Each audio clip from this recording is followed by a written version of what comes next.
Warahmatullahi wabarakatuh. Alhamdulillahilladzi an'ama alaina bi ni'matil iman wal islam. Asyhadu an la ilaha illallah wa la syarikalah wa asyhadu anna Muhammadan abduhu wa rasuluh. Allahumma shalli wa sallim ala nabiyyina Muhammadin wa ala alihi wa sahbihi ajma'in amma. Yang saya hormati Ketua Pimpinan Ranting Muhammadiyah Blimbing Rejo, Ketua Pimpinan Ranting Aisyah, para pimpinan Ortom, pimpinan amal usaha, Bapak Ibu, jamaah pengajian, semuanya yang saya hormati. Alhamdulillah kita bisa bersilaturahmi di Majelis Taklim yang penuh rahmat ini dalam rangka pengajian rutin di Pimpinan Ranting Muhammadiyah Blimbing Rejo. Ini kok pengajian ranting ya? Kok kata? Buatan biasanya atau Muhammadiyah pengawasan ranting kata. Ini Muhammadiyah tenanan ini.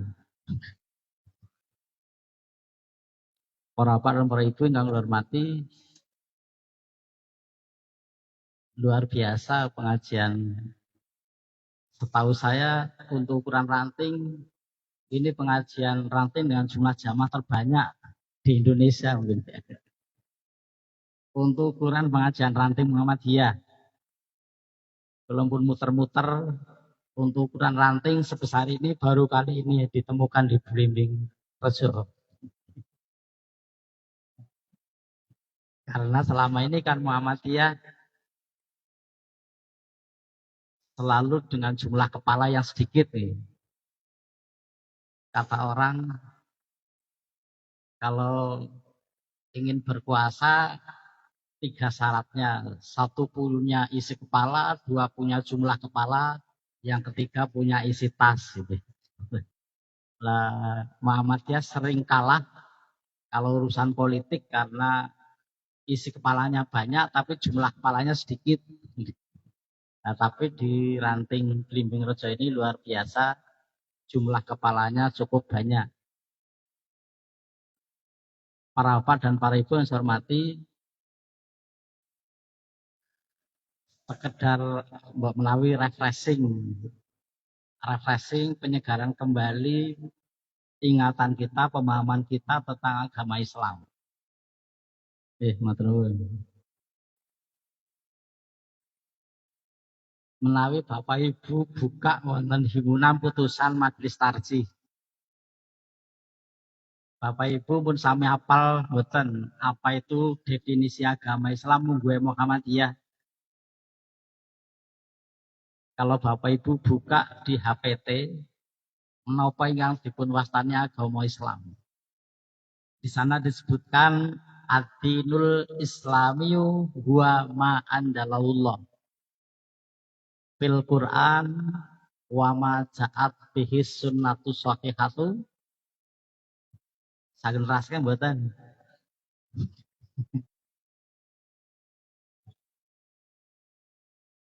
Ad-dinul islamiyu huwa ma andalallah fil Quran wa ma ja'at bihi sunnatu shahihatu minal awamiri wan nawahi wal irsyadati. Napa terus saya? Nah, komputer apal. Li solahil ibadi dunyahum wa ukhrahum. Pun pinten tahun dengan dados tiyang Islam. Tadi lain. Pun pinten tahun dengan ngawas teng Muhammadiyah. Tapi dereng apal definisi agama Islam mungguhe Muhammadiyah. Dados pengertian agama Islam mungguhe Muhammadiyah menika ad-dinul islamiyu huwa ma andalahullah fil Quran wa ma ja'at bihi sunnatu shahihatu minal awamiri wan nawahi wal irsyadati li sholahil ibadi dunyahum wa ukhrahum. ingkang dipun wastani agama Islam menika huwa ma andalahullah. Menapa mawon ingkang Allah turunkan di dalam Al-Qur'an. Wa maja'at bihis sunnatus sahihatu, dan yang datang bersama sunnah-sunnahnya yang sahih minal awamiri berupa perintah-perintah, wan nawahi dan larangan-larangan, wal irsadati dan petunjuk. Untuk apa? Li solahil ibadi dunyahum wa ukhrahum. Untuk kebahagiaan hambanya di dunia dan akhirat. Dados ingkang dipun wastani agama Islam mungguhe Muhammadiyah dan bisa jadi mungguhe yang lain, nggih. Mboten namung mungguhe Muhammadiyah. Mungguhe yang lain juga sama, adalah segala sesuatu yang Allah turunkan di dalam Al-Qur'an dan yang datang melalui sunnah-sunnah yang sahih berupa perintah, larangan dan petunjuk. Untuk apa? Untuk kebahagiaan hambanya di dunia dan akhirat. Dados Bapak Ibu, Islam diturunkan untuk manusia itu untuk kebahagiaan.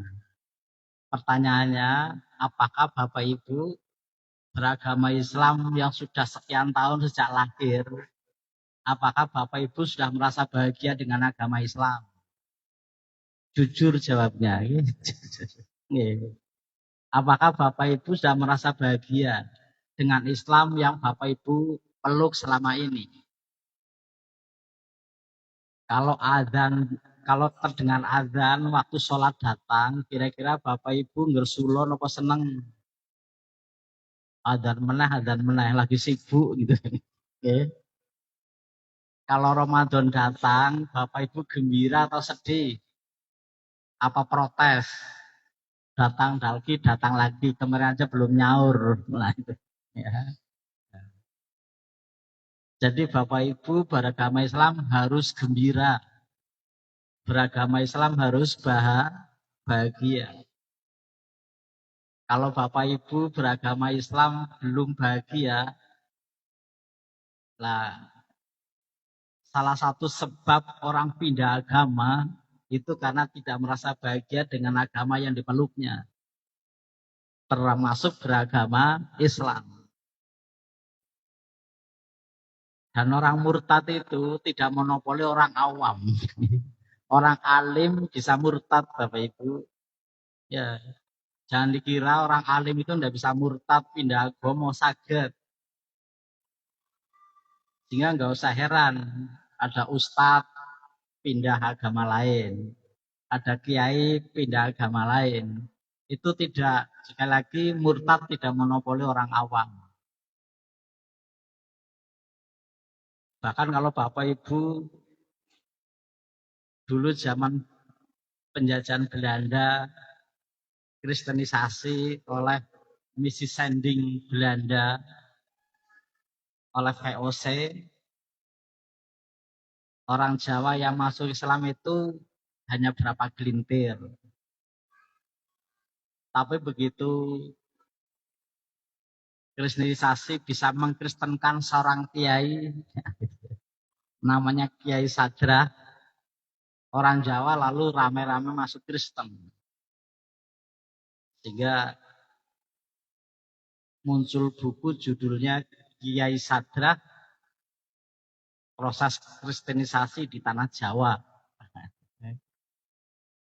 Sehingga yang bisa mengajak orang Jawa rame-rame masuk Islam itu ya, masuk Kristen itu ya mantan santri gitu ya. Mantan santri yang dan menjadi penginjil, namanya Kiai Sadra. Jadi walaupun sudah pindah Kristen tetap dipanggil Kiai gitu ya. Ya, Kiai Sadra. Itu zaman Belanda gitu ya. Jejak-jejaknya masih ada di Jawa Tengah. Solotigo, Ambarawa, kemudian sekitar Kedu. Itu jejak-jejak Kiai Sadra. Disitulah beliau melakukan kristenisasi di tanah Jawa. Yang sampai sekarang daerah ini menjadi basis Kristen. Mulai dari Solotigo, Ambarawa, sampai ke Kedu. Itu daerah-daerah dulu perjuangan kristenisasi oleh Kiai Sadra. Oleh karena itu Bapak Ibu harus bahagia dengan agama Islam yang Bapak Ibu peluk. Sehingga agama jangan dipahami sebagai beban. Walaupun Bapak Ibu sudah terlanjur. Ya. Terlanjur dalam istilah fikih itu, orang yang sudah terkena beban syariah namanya mukallaf. Mukallaf kan artinya orang yang terbebani. Mungguin jenengan sholat itu kebutuhan apa beban? Nah, ini tidak mudah. Mayoritas kita masih kewajiban agama sebagai beban. Makanya abot. Abot. Jadi beribadah karena menjalankan beban. Bukan karena kecintaan kepada Allah Subhanahu wa Ta'ala. Bapak Ibu yang saya hormati, jadi agama Islam adalah wa ma andalahullah. Menapa mawon ingkang Allah turunkan dalam Al-Qur'an. Al-Qur'an yang sekarang Bapak Ibu baca 114 juz, 30 juz, 114 surat. Ayatnya biar gampang diingat 6.666. Persisnya monggo jenengan hitung dewi. Tetapi ulama tidak ada ijma berapa sebenarnya jumlah ayat dalam Al-Qur'an. Karena ulama satu dengan ulama yang lain berbeda. Ada yang menyebut suatu ayat sebenarnya titik, tapi ulama yang lain menyebut koma. Gitu. Ada ulama yang menghitung ayat yang sama dihitung satu ayat. Ada ulama yang menghitung ayat dihitung sejumlah kemunculan ayat. Sehingga kalau munculnya 31 kali ya dihitung 31.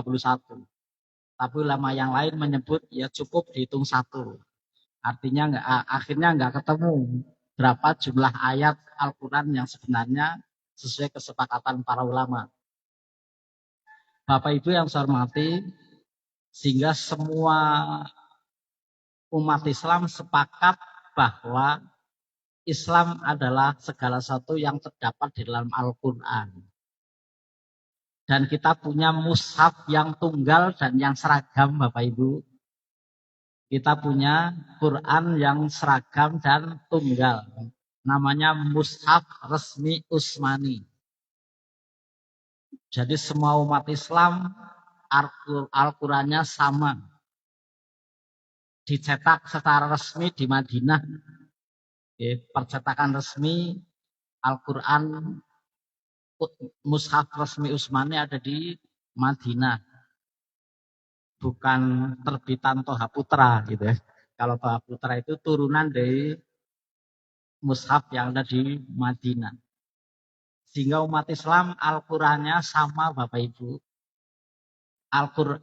Umat Islam Qurannya tunggal. Namanya mushaf resmi Utsmani. Dan kita memiliki mushaf resmi itu adalah diputuskan ketika masa Khalifah Utsman. Maka namanya mushaf resmi Utsmani. Kalau begitu berarti Bapak Ibu ada mushaf yang tidak resmi. Kalau ini disebut mushaf resmi Utsmani, berarti wonten mushaf sing boten resmi ya Bapak Ibu. Apa ada mushaf yang tidak resmi? Sebelum Khalifah Utsman memutuskan adanya mushaf resmi, umat Islam memiliki banyak mushaf Ya, umat Islam punya banyak mushaf. Sehingga sahabat sering tukaran. Sahabat sering konflik karena antara sahabat satu dengan yang lain megang Quran tapi berbeda satu Quran dengan yang lain. Bapak Ibu nggak pernah kebayang itu terjadi. Jadi sebelum Khalifah Utsman memutuskan adanya mushaf yang resmi, umat Islam menggadai banyak mushaf. Sehingga antar sahabat sering berantem, konflik tukaran karena beda mushaf. Sehingga Nabi Muhammad SAW sering menjadi penengah di antara sahabat yang konflik karena beda mushaf. Sehingga para sahabat kemudian menyampaikan usul kepada khalifah supaya membuat mushaf tunggal supaya umat Islam tidak konflik karena beda Al-Qur'annya, beda mushafnya. Pada masa Khalifah Abu Bakar itu belum berhasil. Pada masa Khalifah Umar itu belum berhasil. Karena sebagian sahabat masih menyebut membuat mushaf sebagai bid'ah. Karena tidak ada tuntunan dari Nabi Muhammad SAW. Tapi sahabat Umar yang usul, kalau kemudian Nabi memang tidak mencontohkan membuat mushaf, tapi kalau kemudian umat Islam tidak punya mushaf tunggal, bagaimana ke depan umat Islam? Jenengan badhe tadarus, Quran pundi singkan jenengan pilih. Ya. Sehingga sekalipun Nabi nggak pernah membuat tuntunan membuat mushaf, tapi itulah usul khalifah sahabat umat. Untuk apa? Untuk masa depan umat Islam. Supaya mushafnya seragam. Supaya mushafnya tunggal. Itulah yang kemudian dilakukan oleh Khalifah Utsman, di mana beliau mengumpulkan semua sahabat yang punya arsip. Ya, semua sahabat yang menyimpan dokumen mushaf. Bapak Ibu, ketika Nabi Muhammad masih hidup menerima wahyu kira-kira selama 23 tahun, Bapak Ibu tentu paham di mana Quran dicatat. Di mana Quran dicatat, Bapak Ibu? Quran dicatat di pelepah kurma. Bayangkan kalau 6.000 ayat lebih, butuh berapa meter kubik pelepah kurma ini. Ya, gitu. Lah kalau kemudian antara sahabat punya mushaf masing-masing, berapa meter kubik terkumpul kumpulan mushaf Al-Quran. Waktu itu belum ada flash disk, belum ada alat canggih teknologi alat perekam. Ya. Itulah yang kemudian padahal 23 tahun. Itulah yang kemudian sahabat Umar khawatir kalau ke depan umat Islam nggak punya mushaf tunggal yang segera dipilih, kemudian ditulis dalam bentuk yang konkret, bagaimana masa depan umat Islam.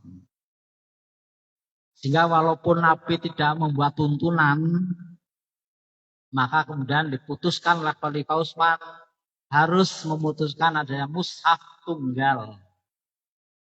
Sehingga dipilihlah dari berbagai mushaf yang ada, dipilih, diseleksi, dibaca oleh Khalifah Utsman, kemudian diputuskan. Inilah yang saya pilih sebagai mushaf umat Islam. Maka namanya mushaf resmi umat Islam.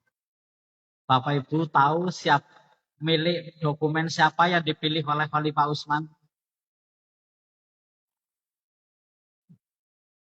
Bapak Ibu ngertos? Arsip gadene sinten ingkang dipilih Khalifah untuk diputuskan sebagai mushaf resmi? Dokumen milik Zaid bin Thabit. Nah, gitu ya.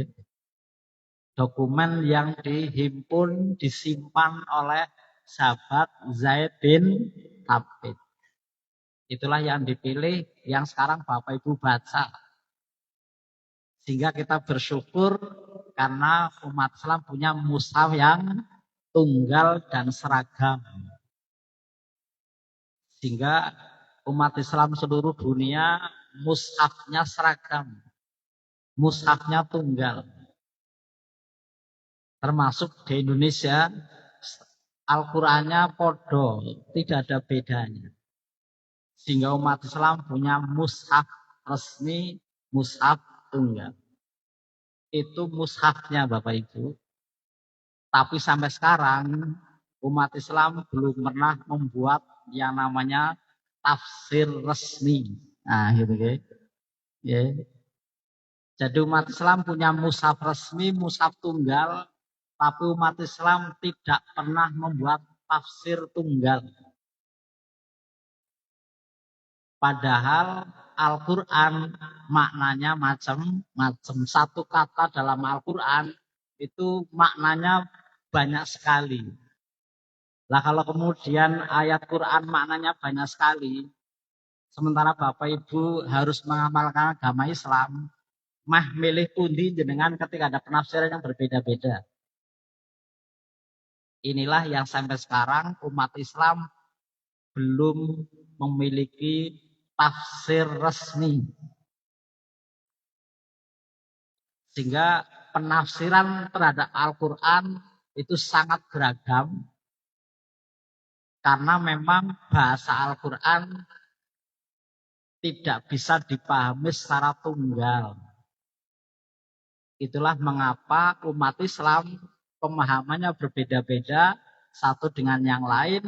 Karena salah satunya umat Islam tidak pernah membuat tafsir tunggal terhadap Al-Quran. Tetapi nasib seperti ini mboten namung melanda umat Islam, tapi melanda semua umat beragama Bapak Ibu. Sehingga di muka bumi ini tidak ada agama dengan paham yang tunggal. Agama Islam penafsirannya bermacam-macam. Kristen penafsiran kitab sucinya bermacam-macam. Hindu penafsiran terhadap kitab sucinya bermacam-macam, termasuk umat Islam.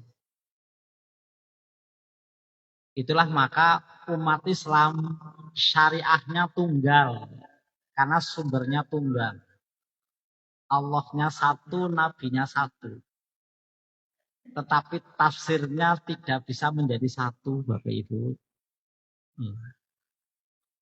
Nah, ketika kemudian penafsiran nggak bisa disatukan, umat milih pada penafsiran yang kemudian menurut mereka sebagai yang paling pas.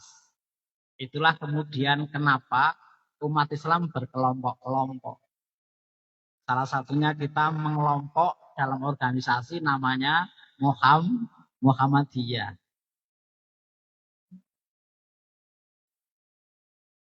Kenapa terjadi seperti itu? Karena umat harus memilih ketika ada penafsiran yang beragam.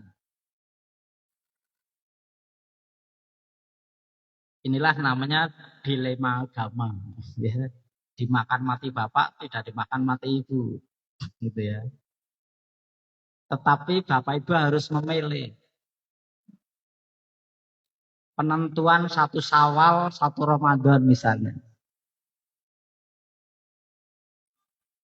Apa yang dipilih penafsiran oleh Muhammadiyah menetapkan satu Syawal, satu Ramadan dengan model hisab, dengan pendekatan burhani, pendekatan ilmiah, itu sangat meyakinkan.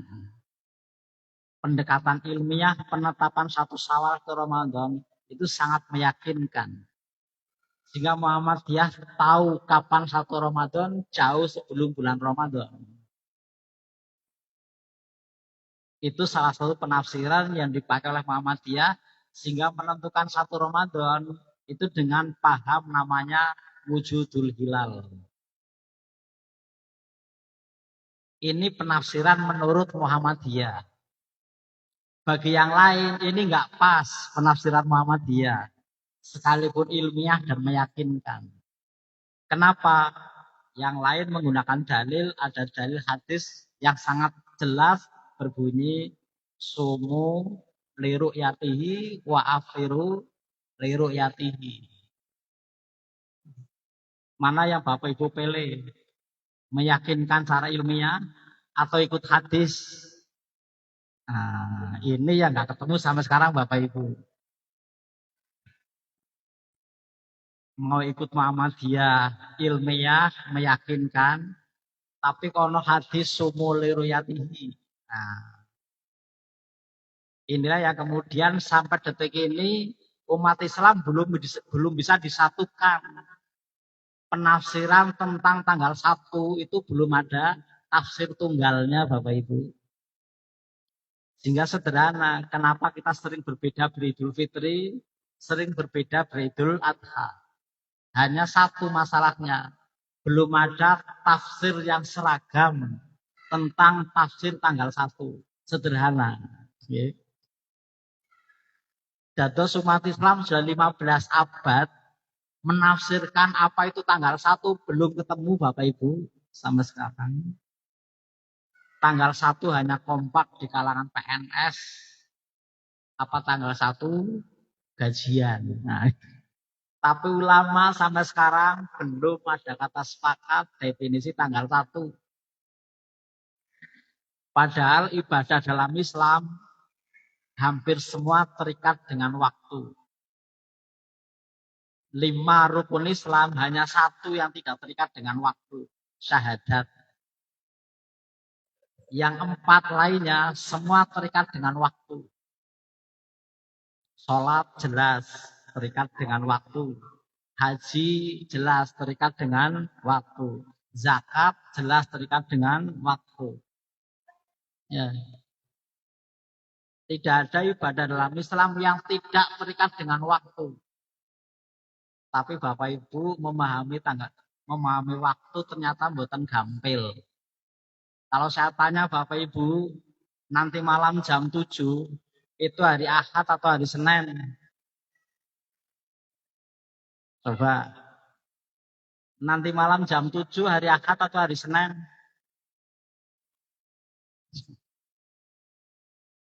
Apa jawaban Bapak Ibu? Nanti malam jam 7 dinten Ahad atau Senin Bapak Ibu?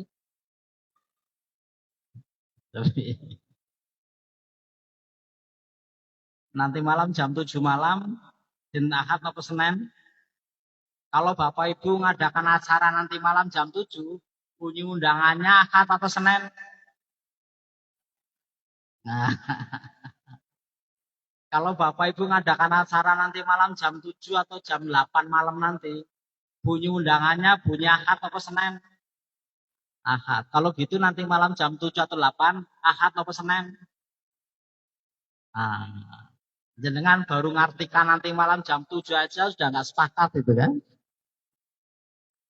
Mending kalau nggak sepakat, nggak jawab gitu loh ya. Artinya jenengan bingung. Menafsirkan nanti malam jam 7 aja Bapak Ibu pun bingung. Itulah waktu. Padahal Bapak Ibu ibadah dalam Islam hampir semua terikat dengan waktu. Tapi tidak mudah memahami waktu Bapak Ibu. Nanti malam jam 7 atau jam 8 itu hari Ahad atau Senin. Tergantung kaleng.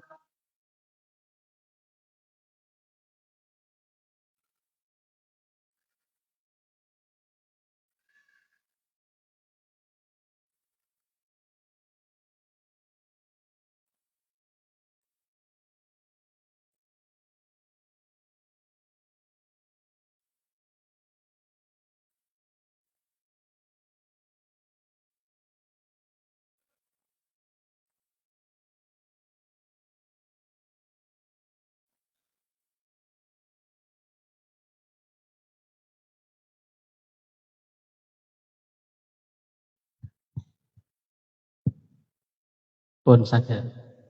Jadi Bapak Ibu nanti malam jam 7 atau jam 8 itu disebut Ahad atau Senin, tergantung kalender yang kita pakai.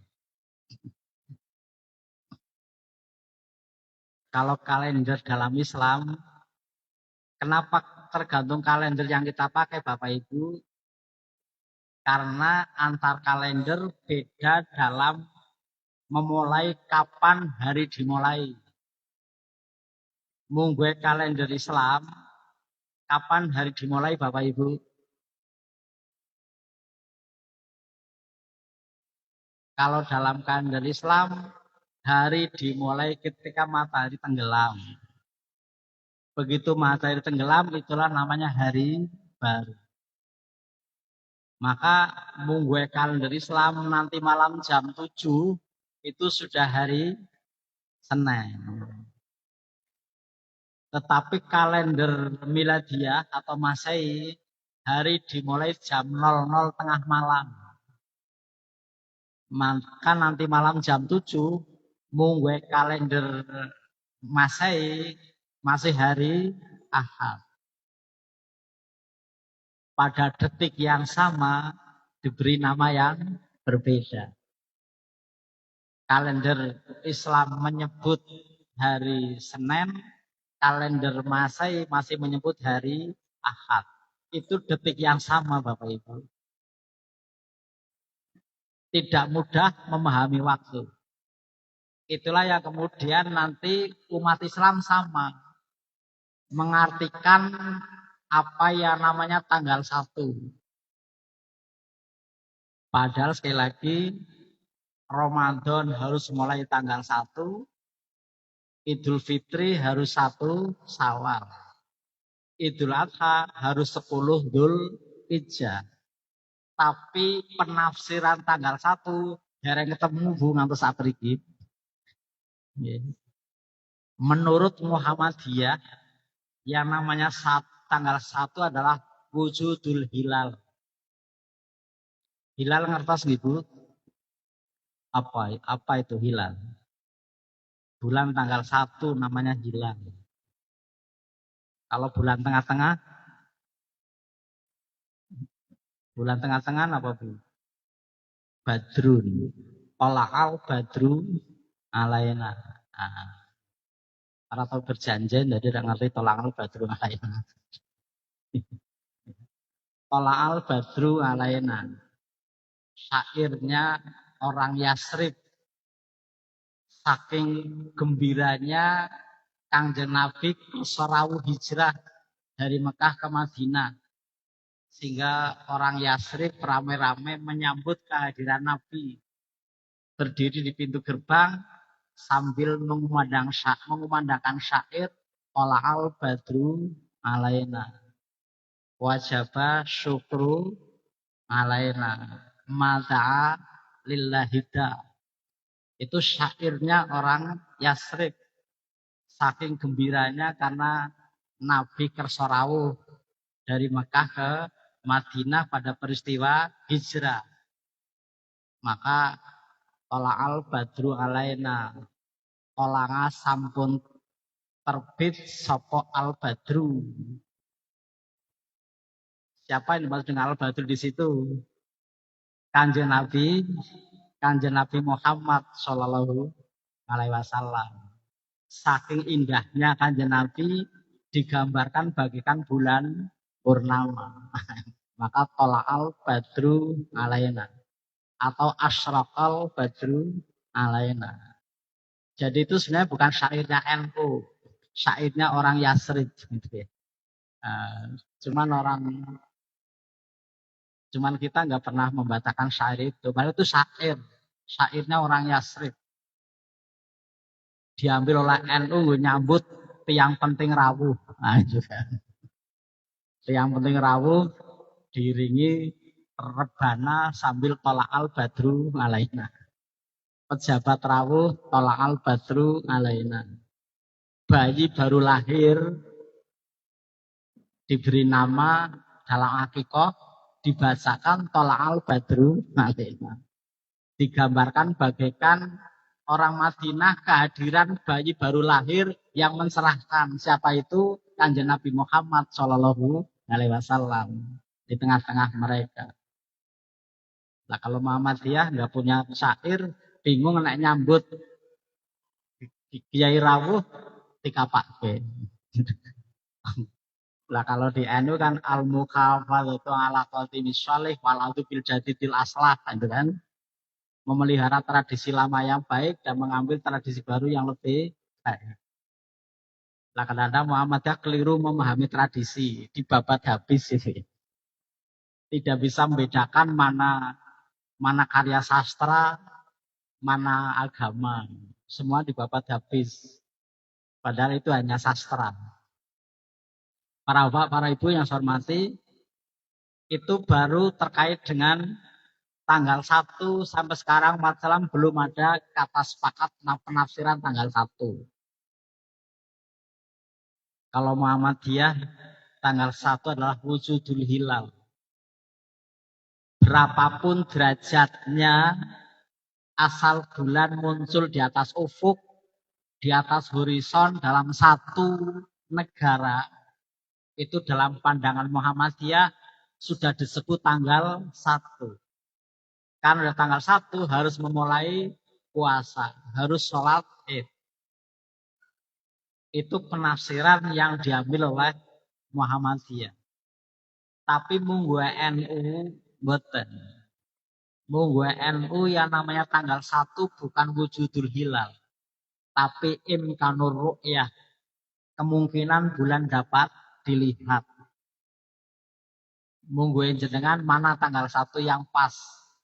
Bulan muncul atau bulan dapat dilihat Bapak Ibu. Mana yang pas disebut tanggal 1. Bulan muncul atau bulan dapat dilihat. Nah, repotnya bulan muncul belum tentu dapat dilihat. Seperti kasus kemarin, awal Ramadan kemarin. Dan imkanur ru'yah masih punya persoalan. Apa persoalannya? Kalau definisi tanggal 1 imkanur ru'yah, kemungkinan bulan dapat dilihat, lalu pertanyaannya berapa derajat standar patokan bulan dapat dilihat? Ini pun berbeda-beda. Sehingga NU yang selama ini menggunakan standar 2 derajat, tapi mulai Ramadan kemarin, NU dan Kementerian Agama ikut standar Menteri Agama se-ASEAN, MABIM. Menteri Agama Brunei Darussalam, Indonesia, Malaysia, dan Singapura. Sehingga sekarang se-Asia Tenggara Bapak Ibu kompak bahwa imkanur ru'yah harus menunggu minimal 3 derajat. Padahal selama ini mengambil 2 derajat. Ramadan kemarin kalau NU tidak berubah, pemerintah tidak berubah, tetap pada posisi 2 derajat, kemarin nggak ada bedanya Muhammadiyah dengan NU. Tapi karena mengubah imkanur ru'yah dari 2 derajat menjadi 3 derajat, itulah yang kemudian kemarin berbeda. Tetapi Bapak Ibu harus tahu, se-Asia Tenggara pun kompak Bapak Ibu. Yeah. Se-Asia Tenggara untuk pemerintah sudah kompak 3 derajat. Sehingga ke depan Muhammadiyah dengan pemerintah kalau tidak ada perubahan akan semakin banyak berbeda. Yeah. Dalam beridul fitri maupun beridul adha. Karena apa? Mengubah dari 2 derajat menjadi 3 derajat. Kenapa diubah? Namanya penafsiran. Yang tidak pernah berubah itu ayat Qur'annya Bapak Ibu. Yang tidak pernah berubah itu hadisnya. Tapi penafsirannya bisa berubah. Fikih bisa berubah. Maka Muhammadiyah pun mengubah waktu subuh. Dari minus 20 derajat, minus 20 derajat menjadi minus 18 derajat. Sehingga skornya sama 1-1 NU dan Muhammadiyah. NU mengubah derajat imkanur ru'yah, Muhammadiyah mengubah derajat waktu subuh. Ya, ya. Itulah fikih bisa berubah. Yang tidak pernah berubah ayat Qur'annya. Sehingga waktu subuh Muhammadiyah dengan berubah dari minus 20 derajat menjadi minus 18 derajat, waktu subuh Muhammadiyah molor kira-kira 8 menit. Dari waktu yang ditetapkan oleh Kementerian Agama. Sehingga sahurnya warga Muhammadiyah agak siang. Nah, ini agak siang. Kenapa agak siang? Karena mengartikan ayat tentang waktu fajar. Hatta yatabayyana lakumul khaitul abyadu minal khaitil aswati minal fajri. Sehingga kamu sekalian bisa membedakan mana benang putih, mana benang hitam. Kapan benang putih dan hitam kira-kira bisa dibedakan? Nek jenengan mboten percaya mbek Tarji, monggo jenengan neliti dhewe. Jenengan bawa kabel satu berwarna hitam, satu berwarna putih, atau bawa benang putih, benang hitam, jenengan bawa ke halaman atau ruang gelap, lampu dimatikan, jenengan amati. Mulai jam 3 pagi, jenengan amati kapan mulai beda. Nah, kira-kira Bapak Ibu sakit apa mboten? Nah, siapa yang bisa itu? Yang bisa itu adalah astronom dan ilmu falak. Dengan hitungan namanya hisab. Sehingga ketemu kapan kira-kira posisi bulan, bumi, dan matahari. Dengan cara ini ketahui kapan kira-kira fajar muncul. Itulah namanya subuh atau imsak. Jadi kalau munggu fikih, imsak ya subuh itu. Munggu fikih, yang namanya imsak ya subuh. Tapi kalau imsak munggu Indonesia, itu 10 menit sebelum subuh. Nah itu ya. Beda antara imsak menurut fikih dengan imsak menurut paham orang Indonesia. Sehingga kalau orang Indonesia imsak itu masih lampu kuning. Sebelum lampu merah. Itulah Bapak Ibu, maka dengan perubahan 3 derajat, Indonesia sekarang sama se-ASEAN. Maka kemarin Idul Adha itu sama semua se-Asia Tenggara untuk pemerintah. Jadi pemerintah Indonesia, Singapura, Malaysia, Brunei Darussalam itu sama. Karena sudah memiliki tafsir tunggal tentang definisi tanggal 1 yaitu imkanur ru'yah 3 derajat. Cuman resikonya bagaimana? Resikonya penafsiran ulama Asia Tenggara bisa beda dengan Arab Saudi. Nah, itu okay. Bisa beda dengan Arab Saudi. Itulah kemudian kenapa kemarin Idul Adha se-Asia Tenggara beda dengan Arab Saudi, tapi Muhammadiyah sama dengan Arab Saudi. Kalau gitu penafsiran tanggal 10 Dzulhijjah kemarin yang benar Asia Tenggara atau Arab Saudi, Bapak Ibu? Jawabannya sama. Walau alam bisawab. Ya. Tapi Bapak Ibu ketika punya penafsiran seperti ini, dalam etika berfikih, silakan dipedomani, tapi tidak boleh untuk menyalahkan yang berbeda. Ya. Silakan pedomani, karena kita Muhammadiyah, pedomani apa yang diputuskan oleh Muhammadiyah. Tapi nggak boleh menyalahkan keputusan ulama yang lain. Sehingga kemarin mestinya warga Muhammadiyah nggak perlu mengolok-olok Pak Menteri Agama. Sekalipun beliau menetapkan di Indonesia, beliau sholat id di Arab Saudi. Nah kebetulan kemarin Muhammadiyah percaya diri karena apa? Sama dengan Arab Saudi. Tapi Bapak Ibu perlu dipahami, tidak selamanya juga Muhammadiyah sama dengan Arab Saudi, Bapak Ibu. Ya. Tidak ada jaminan Muhammadiyah selamanya sama dengan Arab Saudi. Tidak ada jaminan. Buktinya apa? Buktinya tahun 2014.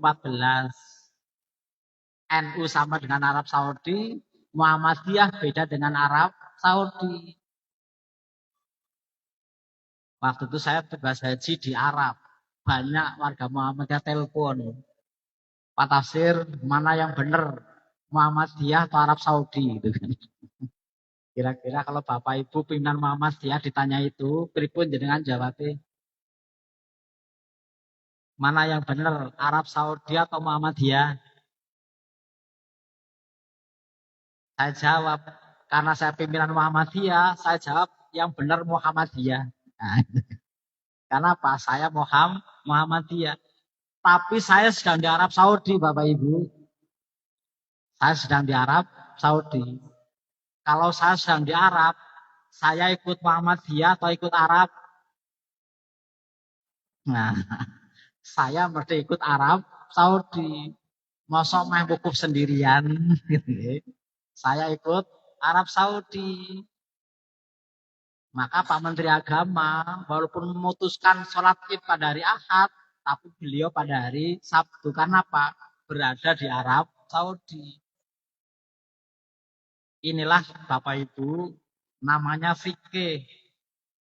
Al-Islamu sholihun ala kulli zamanin wa makanin. Islam dalam pemahaman dan pengamalan akan bisa berubah sesuai perubahan ruang dan waktu. Itulah kemudian penafsiran tidak ada yang tunggal. Ada yang usul, Pak Tafsir nggak usah repot-repot, ikuti saja Arab Saudi. Indonesia nggak usah ikut-ikutan menetapkan kapan Arab Saudi sholat id, kita ikut aja, tinggal ngurut gitu. Ada yang seperti itu. Apa jawaban ulama? Jawabannya, wong Arab ya urung karuan bener. Arab urung karuan bener. Akhirnya nggak ketemu sampai sekarang, Bapak Ibu.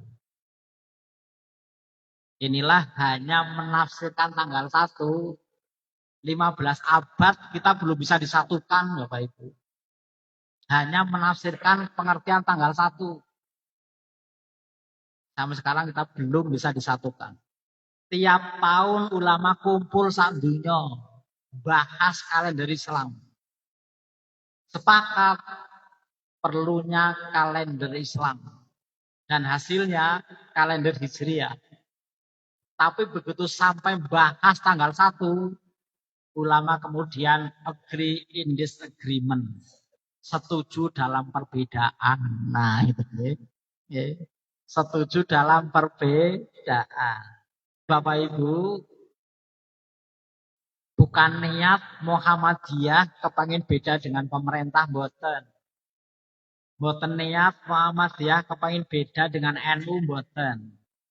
Yang ada adalah bingung bareng. Ya, bingung bareng. Kenapa bulan tidak bisa ngomong? Sehingga Bapak Ibu harus paham itu. Tetapi beragama harus milih. Tidak boleh beragama itu nihilis. Beragama harus milih satu di antara penafsiran yang ada. Kenapa? Untuk diamalkan.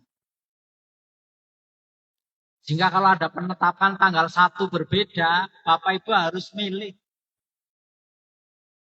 Tidak boleh daripada debat kemarin Idul Adha, Sabtu atau Ahad, saya nggak usah sholat id, itu keliru. Atau saya tak sholat id hari Senin, itu pun keliru.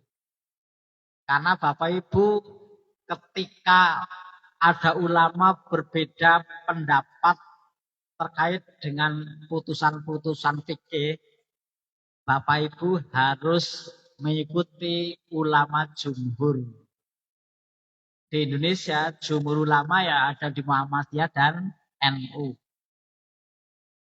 Muhammadiyah, NU, kemudian pemerintah. Tidak boleh menyimpang dari itu. Karena kita Muhammadiyah memilih keputusan penafsirannya ditentukan oleh Muhammadiyah. Itu cara etika berfikih.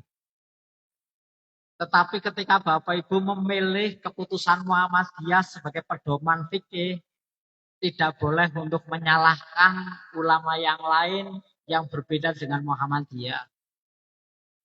Begitu juga sebaliknya, ulama yang lain yang buat keputusan yang berbeda dengan Muhammadiyah tidak boleh untuk menyalahkan keputusan Muhammadiyah. Yang ada adalah untuk dipedomani oleh pengikutnya masing-masing, untuk dipedomani bagi mereka yang sepakat. Itulah etika berfikih, itulah etika beragama. Sehingga keputusan istihad ulama tidak boleh untuk menyalahkan hasil istihad ulama yang lain. Tidak boleh untuk menyalahkan dan tidak boleh untuk disalahkan. Yang ada adalah untuk dipedomani dan diamalkan.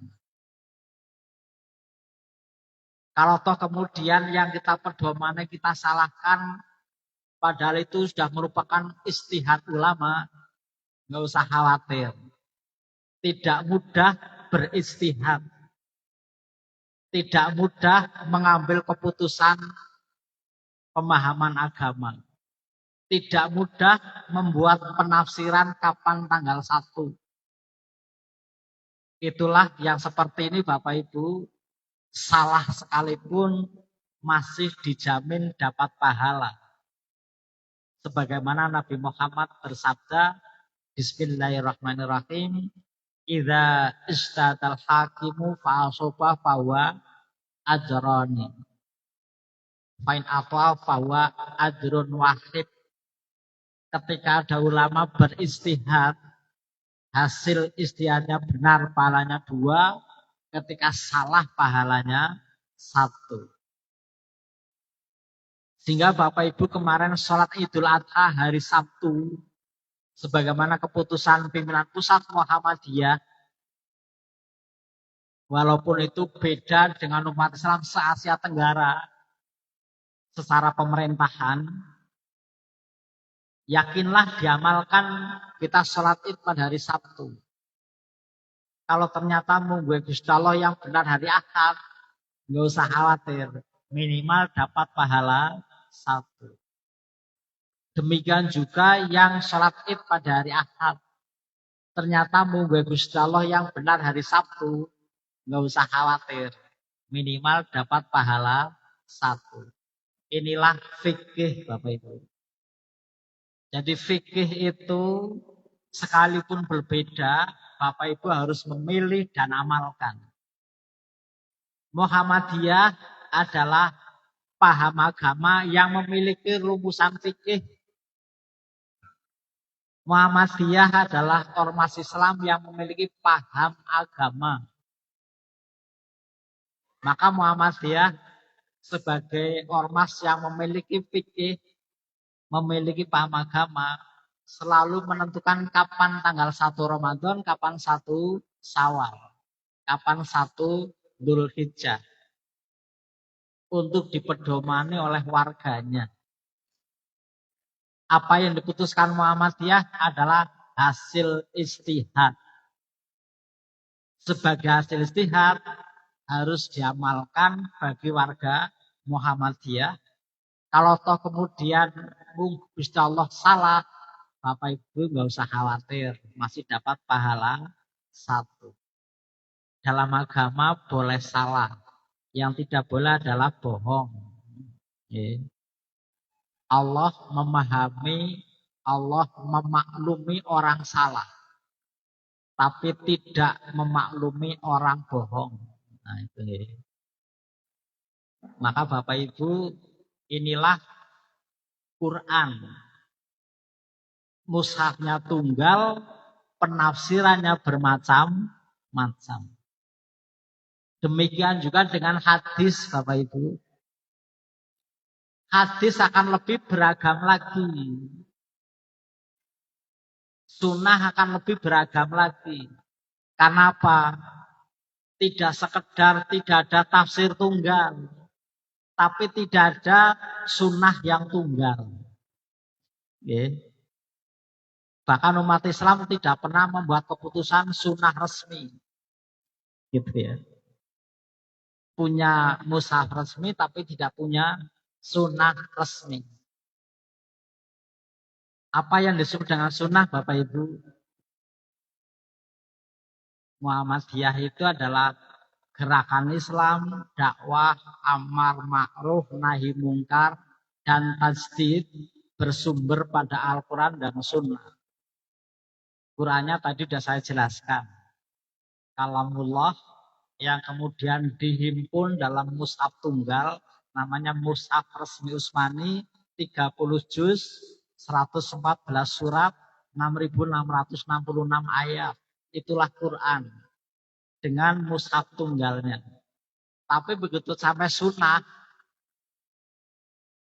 Bapak Ibu menapa ingkang dipun wastani sunnah? Sunnah secara bahasa artinya kebiasaan. Sunnah secara bahasa artinya tradisi. Sunnah Nabi, tradisi Nabi. Sunnah Nabi, kebiasaan Kanjeng Nabi. Mungguhe ulumul hadis, ilmu hadis, ingkang dipun wastani sunnah menika ma'udhifa ilan Nabi sallallahu alaihi wasallam qaulan au fi'lan au takriran au nahwaha qabla wa ba'dal bi'tsah.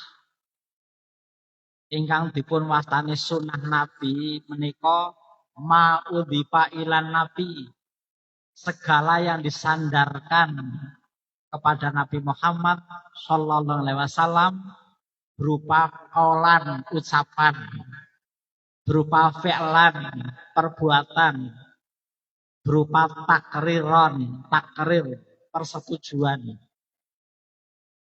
Takrir itu sesuatu yang kadang-kadang Nabi tidak mengamalkan, tapi Nabi tidak melarang.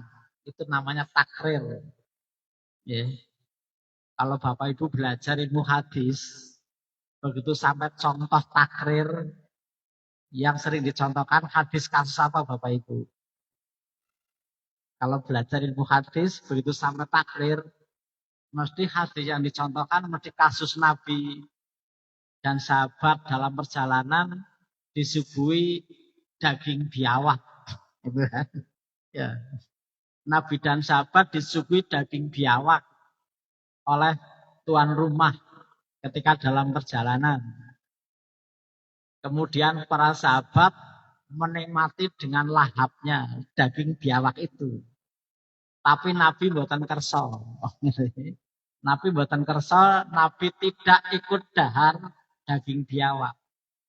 Tapi Nabi tidak melarang sahabat yang dahar daging biawak. Nah ini kalau belajar ilmu hadis mesti begitu sampai hadis takririyah, nah, mesti hadis itu yang untuk contoh. Jadi hadis atau sunnah takririyah, sunnah yang berupa persetujuan. Sehingga sunnah ada sunnah qauliyah, ada sunnah fi'liyah, ada sunnah takririyah. Sunnah qauliyah, sunnah-sunnah yang berupa qala Rasulullah sallallahu alaihi wasallam, gitu ya. Itu yang berupa ucapan-ucapan Kanjeng Nabi. Tapi ada sunnah yang berupa fi'liyah, perbuatan. Nabi tidak menjelaskan, tapi memberi contoh perbuatan. Contohnya gerakan sholat. Nabi tidak pernah menjelaskan gerakan sholat. Karena apa?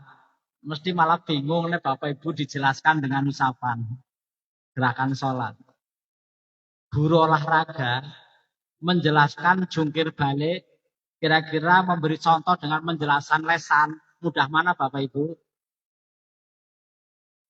Guru olahraga menjelaskan jungkir balik, kira-kira lebih mudah langsung praktek jungkir balik atau dengan menjelaskan dengan kata-kata? Nah, susah menjelaskan jungkir balik. Itulah Nabi menjelaskan tentang gerakan sholat, tidak dengan penjelasan, tapi dengan praktek bagaimana gerakan sholat. Maka sholu kama ra'aitumuni usolli. Sholalah sebagaimana kamu melihat saya sholat.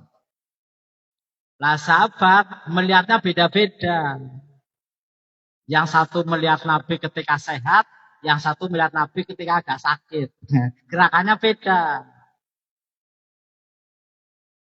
Satu melihat ketika Nabi lututnya sehat, sehingga lutut dulu. Yang satu melihat Nabi ketika lutut sakit, maka tangan dulu. Nah kalau mau sujud Bapak Ibu, tangan dulu atau lutut dulu? Nah, orang ketemu gitu ya. Karena apa? Nabi tidak meninggalkan rekaman CCTV. Karena apa? Tidak ada penjelasan. Ngacung tahiyat. Jenengan nek ngacung tahiyat langsung ngacung nunggu sahabat napa muter-muter. Cobi. Jenengan nek ngacung tahiyat begitu duduk langsung ngacung nunggu sahadat atau muter-muter. Mana yang benar tahiyat itu? Duduk langsung ngacung, nunggu sahadat baru ngacung atau muter-muter terus? Jawabannya wallahu alam bisawab. Namung Allah ingkang mangertosi. Kenapa? Nabi tidak meninggalkan rekaman CCTV. Sehingga dengan orang usah debat masalah gerakan sholat, nggak bakal ketemu Bapak Ibu. Nggak bakal ketemu. Dan Bapak Ibu jangan dikira sunnah itu bersifat instan. Walaupun Kanjeng Nabi ngendika taraktu fikum amraini ma tamasatum bima lan tadilu abada kitaballah wa sunnati. Kutinggalkan dua perkara yang seandainya kamu sekalian berpegang teguh pada dua perkara itu, maka kamu sekalian tidak akan sesat selamanya. Apa itu? Kitab Allah wa sunnati. Kitab Allah dan sunnahku. Kitab Allah jelas, Quran, mushafnya jelas tunggal. Kalau tak takon kali Bapak Ibu, sunnah Nabi ada di mana Bapak Ibu?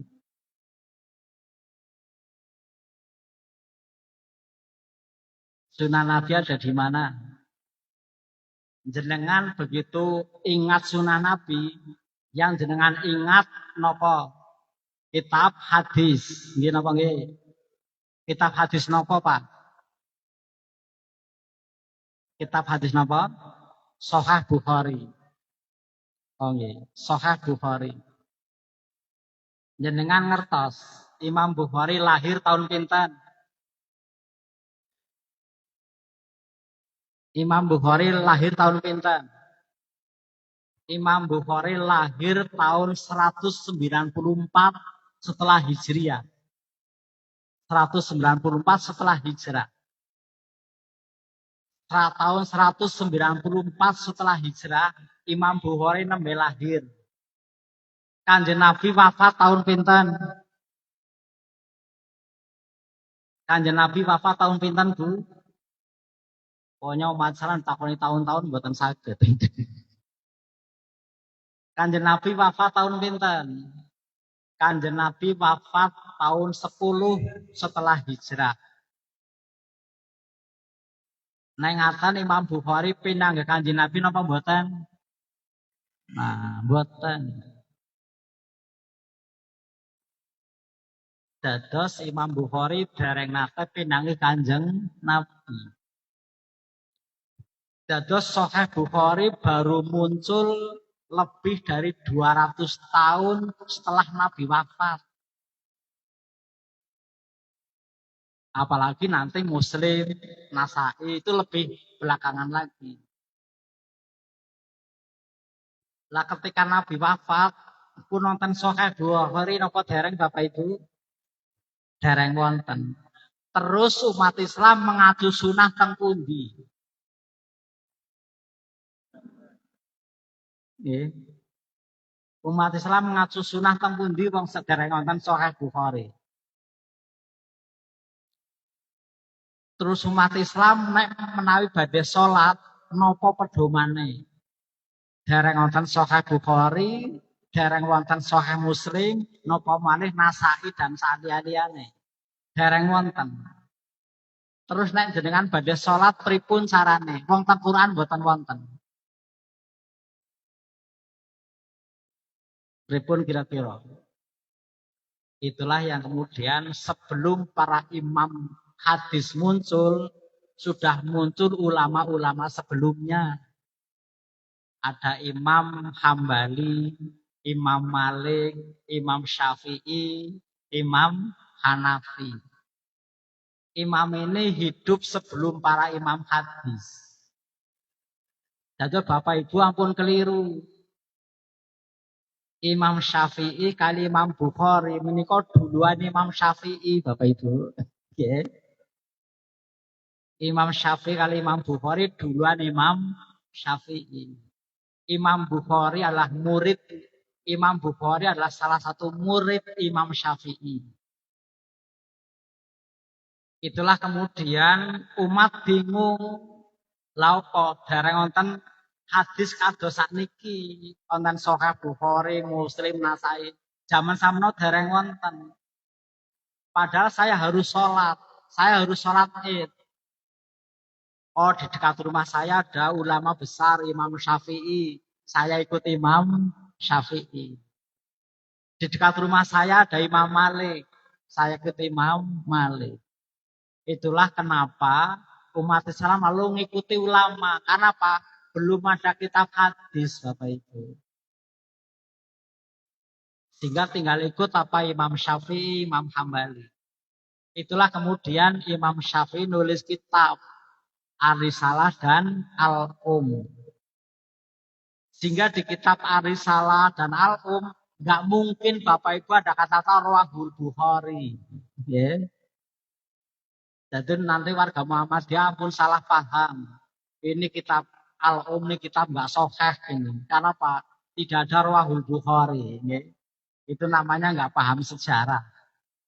Terus kitab Al-Um, Ar-Risalah, Al-Muwatta, Imam Malik itu disusun jauh sebelum munculnya Sahih Bukhari. Itulah kemudian karena beribadah Quran banyak tafsir. Kalau nggak ikut Imam Syafi'i bingung. Itulah kemudian ulama terkotak-kotak mengikuti ulama tertentu karena belum ada kitab hadis. Itulah yang kemudian pada akhirnya ulama-ulama besar ini disebut sebagai para imam mazhab. Mazhab artinya pendapat. Ulama yang pendapatnya diikuti oleh umatnya. Imam Syafi'i punya pengikut yang ikut pendapatnya. Imam Hambali punya pengikut yang ikuti pendapatnya. Demikian juga ulama-ulama yang lain sampai sekarang. Tetapi Muhammadiyah karena kemudian muncul Sahih Bukhari, Muhammadiyah terbebas dari mazhab, mengacunya pada Sahih Bukhari. Tetapi sekalipun namanya Sahih Bukhari, Sahih mungguhe ulama hadis. Nah Sahih hakiki ya kita walau alam bisawab. Karena apa? Sesahih apapun Sahih Bukhari, dereng nate diwaos Kanjeng Nabi. Nah, nggih. Dereng nate diwaos Kanjeng Nabi. Sehingga Bapak Ibu jangan kemudian NU salah, Muhammadiyah benar mboten usah. Yang ada adalah saya amalkan sesuai dengan hadis yang saya pahami sebagaimana dirumuskan Majelis Tarjih. Tetapi pemahaman yang saya miliki tidak boleh untuk menyalahkan pemahaman yang lain. Itulah kenapa di rumusan prinsip Majelis Tarjih Ada 16 prinsip Majelis Tarjih Muhammadiyah, Bapak Ibu. Ada 16 prinsip. Salah satu prinsip Majelis Tarjih adalah terbuka dan toleran. Terbuka artinya Muhammadiyah siap dikoreksi oleh ulama yang lain selama dianggap landasan dalil yang dipakai Muhammadiyah itu kurang kuat. Silakan ditunjukkan dalil yang lebih kuat. Muhammadiyah terbuka. Juga Muhammadiyah toleran, artinya apa? Yang diputuskan oleh Muhammadiyah tidak akan dipakai untuk menyalahkan ulama yang lain, tapi dipedomani oleh warga Muhammadiyah. Itulah Bapak Ibu bagaimana kita beragama, bagaimana kita berpikir. Kita sama dalam syariat, kita sama dalam Quran, kita sama